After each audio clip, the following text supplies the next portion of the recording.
Immunity. Immunity is a capacity of body to resist pathogenic agent. सामान्य भाषा में बात करें तो इम्यूनिटी का मतलब रोग प्रतिकारक शक्ति होता है। विशेष भाषा में बात करें तो शरीर की वायरस, बैक्टीरिया, पैरासाइट या फिर फंगाई के सामने लड़ने की क्षमता को इम्यूनिटी कहा जाता है। इम्यूनिटी के दो प्रकार हैं, innate immunity, acquired immunity. Innate immunity is a inborn capacity to resist pathogenic agent.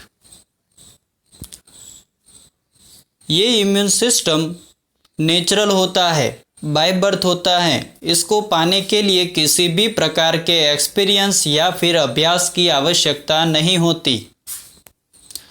ये इम्यून सिस्टम इतना तो पावरफुल है कि ये किसी भी प्रकार के ऑर्गेनिज्म को एक्टिवेट होने से पहले ही डिस्ट्रॉय कर देता है। बिफोर कि कोई ऑर्गेनिज्म एक्टिवेट होकर हमारे बॉडी को नुकसान पहुंचाए, उससे पहले ही ये इम्यून सिस्टम उस ऑर्गेनिज्म को डिस्ट्रॉय कर देता है। जैसे कि यदि कोई व्यक्ति बैक्टीरिया वाला एप्पल खा रहा है, जैसे ही वो व्यक्ति एप्पल के टुकड़े को मुंह में डालेगा, वैसे ही उसके मुंह के अंदर पानी आना चालू होगा। हम उस पानी को सलाइवा कहते हैं। सलाइवा के अंदर लाइसोजाइम होता है। ये लाइसोजाइम वायरस, बैक्टीरिया, फंगाई और पैरासाइट जैसे ऑर्गेनिज्म को डिस्ट्रॉय करता है। यदि कोई ऑर्गेनिज्म मुंह में बच जाता है, वैसी कंडीशन में वो ऑर्गेनिज्म स्टमक के अंदर गैस्ट्रिक जूस के द्वारा डिस्ट्रॉय होता है। इसी प्रकार की डिफेंस सिस्टम हमारे बॉडी के सारे ओपनिंग्स में होती है। इसी वजह से कोई भी टॉक्सिक सब्सटेंस हमारे बॉडी के अंदर प्रवेश नहीं कर सकता। इस प्रकार की immunity specially enzyme, gastric juices और कुछ केमिकल्स के आधार पर डेवलप हुई होती है। एक्वायर्ड इम्यूनिटी को स्पेसिफिक टाइप की इम्यूनिटी भी कहा जाता है। ये किसी वायरस, बैक्टीरिया या फिर पैरासाइट के सामने डेवलप करनी पड़ती है। उदाहरण के स्वरूप आप लोगों को याद ही होगा कि जब आप छोटे थे तब आपको पोलियो की रस्सी लगवाई थी। डॉक्टर्स ने आपके शरीर में पोलियो के वायरस दाखिल किए थे, क्योंकि वो वायरस बहुत ही वीक थे, इसीलिए उसने आपके शरीर को बहुत ज़्यादा नुकसान नहीं पहुंचाया। उस वक्त पोलियो वायरस और आपके WBC के बीच में बहुत बड़ी फाइट हुई थी। क्योंकि वायरस वीक थे, इसीलिए आपके WBC इस फाइट के दौरान जीत गए थे। उस फाइट के दौरान आपके WBC ने पोलियो वायरस के बारे में सारी इन्फॉर्मेशन इकट्ठा कर ली थी, जैसे कि वायरस का जेनेटिक मटेरियल क्या है, उसकी कमज़ोरियाँ क्या क्या हैं, वो किस तरीके से डिस्ट्रॉय हो सकता है। अब आप लोग बड़े हो चुके हों।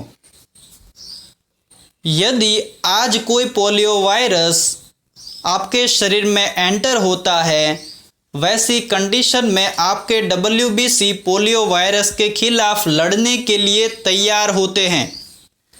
क्योंकि बचपन में WBC ने पोलियो वायरस के बारे में सारी इन्फॉर्मेशन इकट्ठा कर ली थी। अब वो उसी इन्फॉर्मेशन की मदद से उस पोलियो वायरस को आसानी से हरा देगा। इस प्रकार की इम्यूनिटी को एक्वायर्ड इम्यूनिटी कहा जाता है। इसी के आधार पर बच्चों को वैक्सीन दी जाती है। एक्वायर्ड इम्यूनिटी को डेवलप करने में लिम्फोसाइट का बहुत बड़ा हाथ है, क्योंकि ये लिम्फोसाइट ही होते हैं जो बाहरी ऑर्गेनिज्म के बारे में सारी इन्फॉर्मेशन इकट्ठा करते हैं और ज़रूरत पड़ने पर इस इंफॉर्मेशन का यूज़ करके वायरस या फिर बैक्टीरिया के सामने फाइट करके हमारे बॉडी को बचाते हैं। लिम्फोसाइट मेनली बोन मैरो में बनता है। बोन मैरो में बनने के बाद इसको ब्लड में रिलीज़ किया जाता है।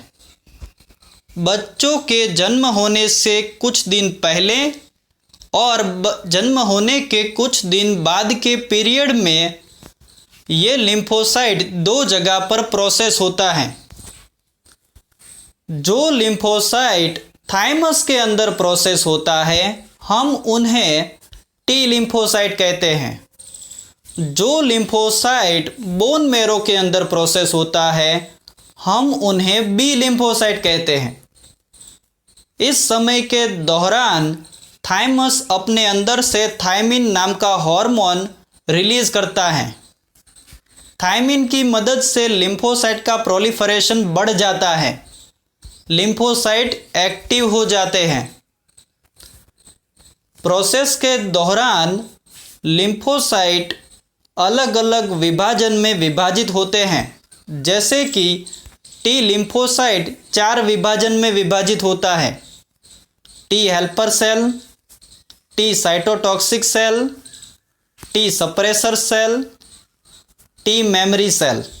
उसी प्रकार बी लिम्फोसाइट भी 2 विभाजन में विभाजित होते हैं, B plasma cell, B memory cell. अब हम लोग एंटीजन के बारे में बात करेंगे। Antigen is a substance which induces particular type of immune response. Antigen ऐसे सब्सटेंस हैं जो हमारे बॉडी में निश्चित प्रकार का इम्यून रिस्पॉन्स पैदा करते हैं। ये एंटीजन मेनली कॉन्जुगेटेड प्रोटीन होते हैं, जैसे कि लाइपोप्रोटीन, ग्लाइकोप्रोटीन, न्यूक्लियोप्रोटीन। एंटीजन 2 प्रकार के होते हैं, self antigen, foreign antigen. Self antigen, ये एंटीजन हमारे शरीर के खुद के एंटीजन होते हैं। हमारे शरीर में 2 प्रकार के एंटीजन पाए जाते हैं, ए एंटीजन, बी एंटीजन। इन्हीं एंटीजन के द्वारा ब्लड ग्रुप का डिटर्मिनेशन होता है। फॉरेन एंटीजन, ये हमारे शरीर के नहीं होते। ये एंटीजन बाहरी वातावरण से हमारे बॉडी के अंदर एंटर होते हैं और इम्यून रिस्पॉन्स को पैदा करते हैं। अब हम लोग नेचुरल किलर सेल के बारे में बात करेंगे। नेचुरल किलर सेल एक ग्रेन्युलोसाइट प्रकार का WBC है। इसके पास बहुत बड़ा न्यूक्लियस होता है। कई सारे लोग इसे तीसरा लिम्फोसाइट भी कहते हैं। नेचुरल किलर सेल निगलने की क्षमता नहीं रखता है, लेकिन इसके ग्रेन्यूल्स के पास ऐसे ऐसे हाइड्रोलाइटिक एंजाइम हैं जिसकी मदद से ये बहुत बड़े वायरस को डिस्ट्रॉय कर सकता है। इस हाइड्रोलाइटिक एंजाइम की मदद से ये वायरस या फिर वायरस के द्वारा जो भी पार्ट इन्फेक्टेड हुआ है उस पार्ट को भी डिस्ट्रॉय कर देता है। ट्यूमर जैसे बड़े ही खतरनाक सेल जो हमारे बॉडी के लिए हानिकारक हैं, ऐसे सेल को भी ये डिस्ट्रॉय करने की क्षमता रखता है। Natural killer cell mainly interleukin 2, interferon, colony stimulating factor, tumour necrotic factor, ये सारे एंजाइम को रिलीज करके हमारे बॉडी को प्रोटेक्ट करता है। अब हम लोग साइटोटॉक्सिक के बारे में बात करेंगे। साइटोटॉक्सिक मेनली हॉर्मोन्स की तरह ही छोटे प्रोटीन्स होते हैं।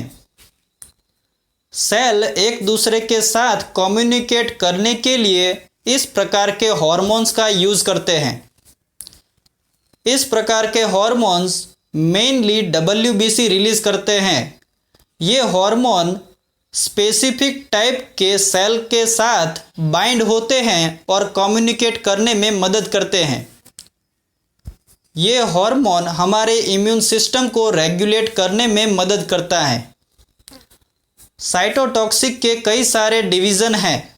उनमें से main division interleukin, interferon, colony stimulating factor, platelet activating factor, tumour necrotising factor, ये कुछ ऐसे डिवीज़न हैं जो साइटोटॉक्सिक के क्लासिफिकेशन में आते हैं।